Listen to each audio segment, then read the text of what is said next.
How to download Zangi app on iPhone device. Are you guys facing issues to download Zangi app on your iPhone device? If that's so, then this video might help you out. Without further ado, let's get started. First of all, open App Store on your mobile device. Once you open the App Store, now look at the top of your screen where you can see the search bar. Tap on it and search for Zangi. Once you search for it, click on the second option where you can see the icon for Zangi. Now click on the download button.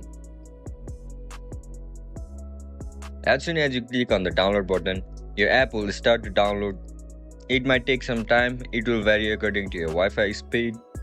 So as you guys can see, Zangi app has been downloaded on our iPhone device.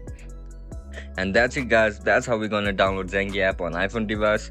If you guys found this video helpful, don't forget to like, share and subscribe to our channel. And if you guys have any issues regarding Zangi app, then make sure to comment down below so that I can help you out.